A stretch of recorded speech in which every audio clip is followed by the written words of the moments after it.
Начиная войну против Советского Союза, Гитлер рассчитывал на обострение межнациональных противоречий внутри нашей страны. Нацисты считали, что многонациональная держава, в которой у каждого народа свои обычаи и традиции, не сможет воевать против Германии как одна целая армия. Гитлер был уверен, что в Красной армии начнутся религиозные и традиционные разногласия, и она очень быстро разбежится и распадется. Однако этого не произошло. Расчеты нацистов не оправдались. Дружба народов с честью выдержала все испытания войной и закалилась как сталь. Уже с первых дней войны беспримерный героизм солдат и командиров различных наций и народностей Советского Союза во многом сорвал планы немецкого наступления, затормозил продвижение вражеских войск, а затем обеспечил перелом в ходе войны и ее победоносное завершение. Русские, украинцы, белорусы, узбеки, казахи, грузины, азербайджанцы, литовцы, латвийцы, эстонцы, молдаване, киргизы, таджики, армяне, туркмены, а также народы Северного Кавказа доблестно и стойко сражались с жестоким врагом, который, возомнив себя богом, пытался уничтожить низшие расы, которые, как он считал, недостойны были жить под небом Бога. 34 миллиона 476 тысяч человек, призванных в годы войны в Красную армию, представляли 151 нацию и народность. И всех их, рядовых и командиров, пехотинцев и танкистов, летчиков и моряков, артиллеристов и кавалеристов, связистов и врачей, сынов и дочерей всех народов Советского Союза объединяло одно – отстоять независимость Родины и уничтожить ненавистный фашизм.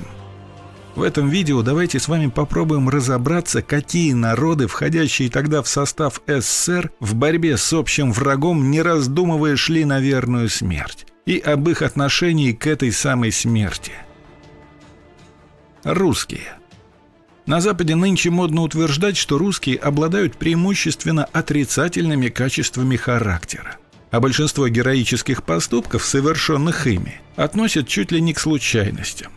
Несоответствие этих домыслов действительности становится очевидно даже при самом поверхностном изучении истории. На русских легла основная тяжесть Великой Отечественной войны. Они составляли 66% от общего числа красноармейцев. Титульная нация увековечила память о себе примерами невероятного героизма и самопожертвования. Чувство братской любви, обострившееся с началом войны, заставило солдат ради спасения товарищей бросаться под танки с гранатами, закрывать собой вражеские амбразуры, таранить вражеские самолеты и направлять свои подбитые горящие машины в гущу врага. Не в малой степени на бесстрашие русских солдат влияла православная вера, которая, несмотря на официальный атеизм, все так же была распространена.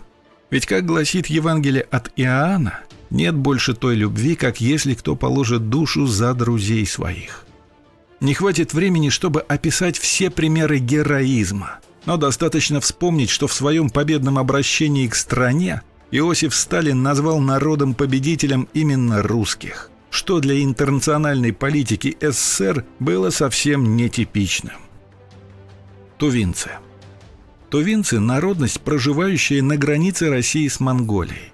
Кочевники и оленеводы. В 1911 году они добровольно согласились быть под протекторатом Российской империи. После революции в 1918 году советская власть подписала с тувинцами договор о взаимном признании и уважении. А в 1926 году была создана Тувинская Народная Республика – ТНР, независимое государство. Все эти годы ТНР и СССР сохраняли союзнические и дружественные отношения. А когда началась война, это государство первым, еще до Англии, вступило в союз с СССР и объявило войну Германии. Руководители республики написали письмо Иосифу Сталину, в котором в частности заявили, что это и наша война тоже. Они также передали стране Советов весь свой золотой запас и прибыль от добычи золота. Поставляли в армию лыжи, полушубки, поголовье оленей. А главное, отправили на фронт 36 тысяч добровольцев. Даже Гитлер, который сначала смеялся над таким малым союзником, и даже не стал искать республику на карте. Вынужден был изменить свое мнение. Немецкие солдаты прозвали тувинских бойцов «черной смертью». Они не брали пленных и сами не сдавались, продолжая сражаться даже в безвыходном положении. Пренебрежительное отношение к смерти у тувинцев можно объяснить их буддийскими представлениями, по которым смерть не является концом. За годы войны более 5500 тувинцев получили государственные награды и стали кавалерами орденов. А танкист Чургуй Ол Намгаевич Хамушку удостоился высокого звания Героя Советского Союза. Осетины. Еще одной народностью, которая отважно сражалась в Великой Отечественной войне, стали осетины. После нападения Гитлера в Красную армию был призван каждый 5-й житель республики. Каждый 2-й из призванных не вернулся домой. У этого народа есть традиция. Пока в руках есть оружие, отступать нельзя. Поэтому осетины практически никогда не сдавались в плен. Как минимум 4 из них пожертвовали собой, повторив подвиг Александра Матросова, а 2 повторили подвиг Николая Гастелло. Попадая в окружение, осетины предпочитали самоподрыв, стараясь забрать в могилу как можно больше немцев. И здесь бороться со страхом смерти осетинским воинам помогла религия. Осетины – один из самых самобытных этносов. Треть его представителей до сих пор придерживается собственного вероисповедания, которое гарантирует блага после смерти, принятые с честью. Известен случай, когда уроженец Осетии, командир разведроты Хаджимурза Заурбекович Мельдзихов, в одиночку, вооруженный только ППШ, прикрывал отход группы с ранеными бойцами и отбивал атаку противника по численности, превышающего роту. Помощь подоспела, когда он был 3 ранен, и у него осталось только 2 патрона. Около его позиции насчитали 108 вражеских трупов. За этот подвиг Хаджимурза был награжден звездой Героя Советского Союза, как и еще 71 его соотечественник. Якуты. В годы войны особую храбрость проявили якуты. Прирожденные охотники, они были прекрасными снайперами и разведчиками. Во время Великой Отечественной войны воевать пошли 62 500 якутов, причем большую их часть составляли добровольцы. Домой вернулись лишь 35 000 человек. Суровые климатические условия и близость к природе сильно повлияли на сознание и образ жизни этого народа. Благодаря суровому характеру якутов среди них не было предателей и перебежчиков. Отношение якутов к смерти нельзя назвать безразличным. Однако многие из них во время войны действовали настолько отважно, что это граничило с безрассудством. Дело в том, что традиционная якутская религия Аи проповедует жизнь души человека после его физической смерти. Якутские снайперы не давали покоя немцам, но самым эффективным из них был Федор Матвеевич Охлопков. На его счету 429 солдат и офицеров. Под его руководством были воспитаны многие выдающиеся стрелки. Однажды он целый день лежал на обстреливаемой нейтральной полосе, притворяясь мертвым и дожидаясь, когда из блиндажа выйдет вражеский офицер. А после меткого выстрела ночью вернулся в расположение части. Горцы. В годы Великой Отечественной войны на фронт отправились многие сыны Северного Кавказа. Горцы воевали во всех родах войск, даже на подводных лодках. Больше половины кавказцев пошли на войну добровольцами, и многие покрыли себя славой. Горячая кровь, горские традиции и гордый нрав выделяли их среди других воинов.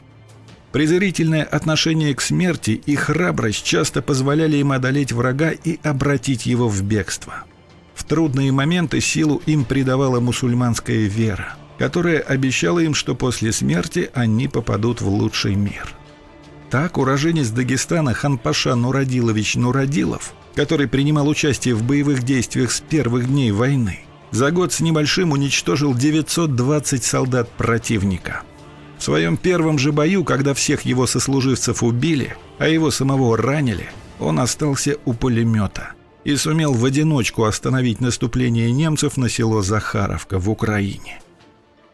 В заключение хотелось бы сказать, что несправедливость и безжалостность заставляют даже самые миролюбивые народности ожесточаться и презрительно относиться к смерти. В бою этот настрой творит чудеса, и национальность здесь не имеет значения. Достаточно вспомнить героическую оборону Брестской крепости в начале Великой Отечественной войны. Ее защищали бойцы более чем 30 национальностей. По плану немецкого командования взять ее должны были за 30 минут. Однако крепость, находясь в полном окружении, сопротивлялась больше месяца. Война показала, что наш многонациональный народ в час смертельной опасности способен мобилизовать все силы на защиту своей родины. Все боролись с врагом. И те, кто воевал на фронте, и те, кто работал в тылу. Только благодаря подвигам миллионов людей нынешнее поколение имеет право на свободную жизнь. Живущие ныне, пристальнее всмотритесь в нашу историю на примерах героев Великой Отечественной войны и передайте грядущему поколению чувство благодарности, причастности к устремлениям, мечтам воинов той поры. Они воевали, умирали и защитили Отечество ради нас, живущих ныне. Важно, чтобы нравственный опыт военных лет становился неотъемлемой частью духовного мира сегодняшнего и будущих поколений. На этом у меня все.